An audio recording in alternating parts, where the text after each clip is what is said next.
친구, 오늘도 이렇게 앞에 서서 말씀을 전하시게 해주신 하나님께 감사의 말씀을, 감사의 마음을 드립니다.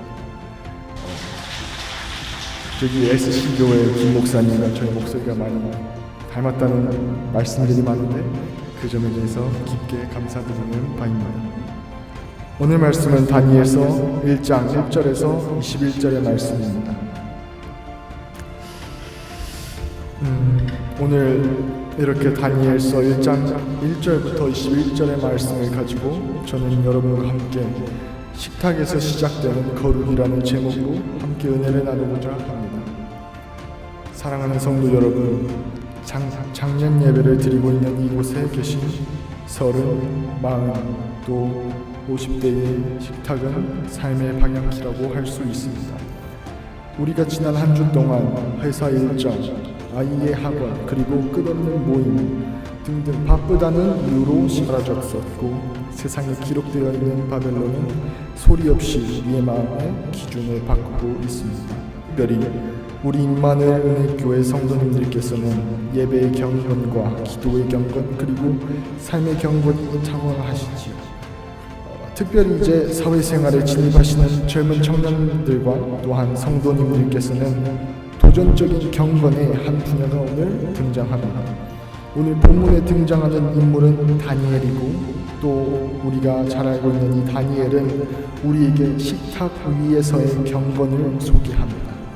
결론부터 말씀드리면 다니엘은 예배도 드릴 수 없고 또 기도도 드릴 수 없는 암울한 환경과 시대 속에 소용돌이치듯 빠져들어가면서도 예배도 드리지 못하고 공적인 기도의 행위도 할 수 없는 상황이었지만, 한 사람의 인간으로서 매일 반복적으로 행동해야 하는 먹는 행위를 통해서, 경건의 행위를 통해 자신이 그리스도인이고 또한 본인은 하나님의 사람이며 또한 임마누엘 은혜교회의 성도임을 스스로 드러내었습니다.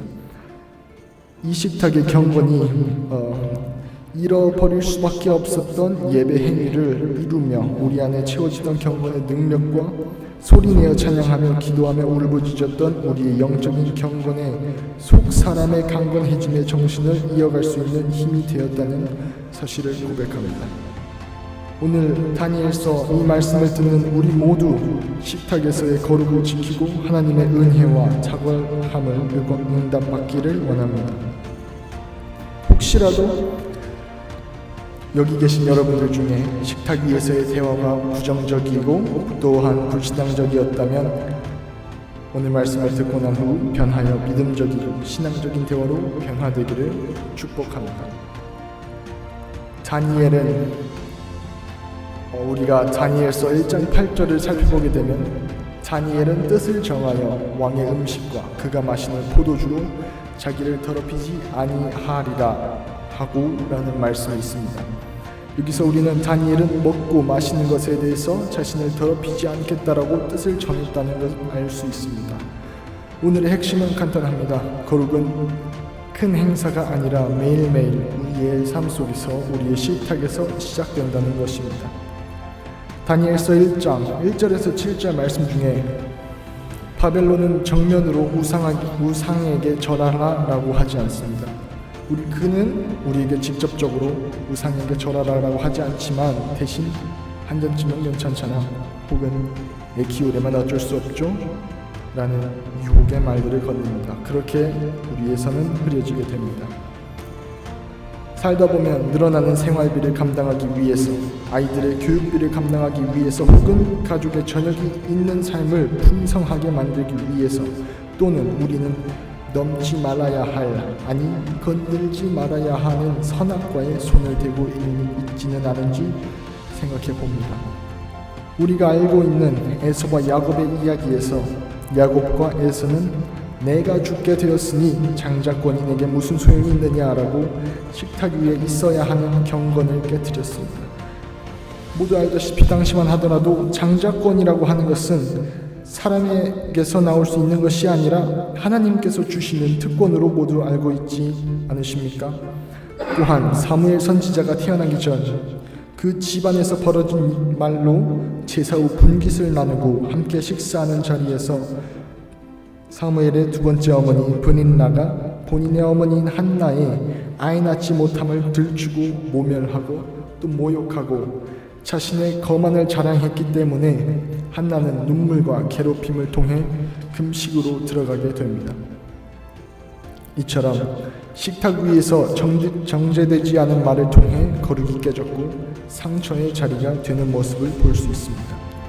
사무엘상 20장 24절 34절에 나오는 장면에서 사울은 왕의 식탁 자리에서 하느님의 뜻을 갈구하고 또한 그것을 찾는 자신의 아들 요나단을 거칠게 비방하고 심지어 창을 던지며 저주하였습니다. 다윗의 아들 중 하나였던 암몬은 일부러 아픈 척을 하여 떡을 만들어 먹여달라라고 부탁하고는 이 부탁을 들어주는 이복누이의 명예를 살해하였습니다. 또한 우리는 민수기 11장 4절에서 고기 타령을 통해 불평했고 또한 이를 통해 하나님의 진노가 임한 것을 볼 수 있는데 여기서 말하기를 아직 사람들의 입에 고기가 이 사이에 있을 때 재앙이 다가왔던 것을 우리는 볼 수 있습니다. 출애굽기 24장에 등장하는 모세와 장로들은 달랐습니다. 그들은 여호와 앞에서 언약을 맺고 먹고 마셨다라고 기록하면서 하나님의 임재 앞에서 얼마나 두려웠던지 그 두려움을 기본으로 교제와 은혜의 식탁을 가졌다고 기록되고 있습니다. 요한복음 12장에서는 제가 가장 도전받는 마리아가 나오는데요. 이 마리아가 예수님의 발에 향유를 붓고 그 향기가 집안에 가득하게 만드는 식탁이 예배와 헌신의 자리로 변화되게 만들었습니다.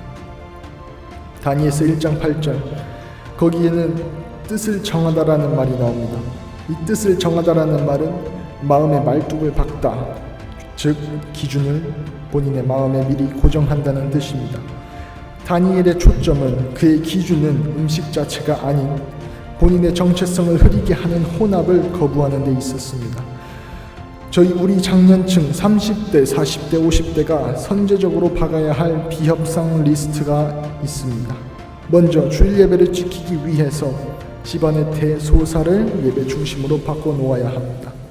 말을 할 때 불평과 욕설을 금지하고 그 대신 격려와 감사 또한 사실만을 말하려고 노력해야 합니다. 세 번째, 가정의 재정에 대해서 하나님과 본인의 것을 구분할 줄 알아야 합니다. 하나님의 것은 하나님께 올려드리고 내 것을 가지고 소비하는 삶을 소비하는 삶을 살아야 합니다. 하나님을 섬기는 임마누엘 은혜 교인들의 기준을 세운 뒤 예측 불가능한 일상과 삶의 상황을 만날 때 비로소 식탁 위에서의 가정 안에서 거룩을 지킬 수 있습니다. 우리는 다니엘의 공손한 용기와 지혜로운 대안을 본받아야 합니다. 다니엘서 1장 8절에서 14절을 보게 되면 다니엘은 무례하게 맞서지 않습니다. 그는 정중히 요청했고 10일간의 시험이라는 현실적 대안을 제시했습니다. 믿음은 무모함이 아니라 지혜와 존중을 동반합니다. 그리고 혼자가 아니라 그는 새 친구와 팀으로 섰습니다. 이처럼 우리는 식탁 위에서의 경건을 지키고 신앙 안에서 홀로가 아닌 가족들과 하나 연합하여 주님 앞에서 공손히 서야 된다고 믿습니다.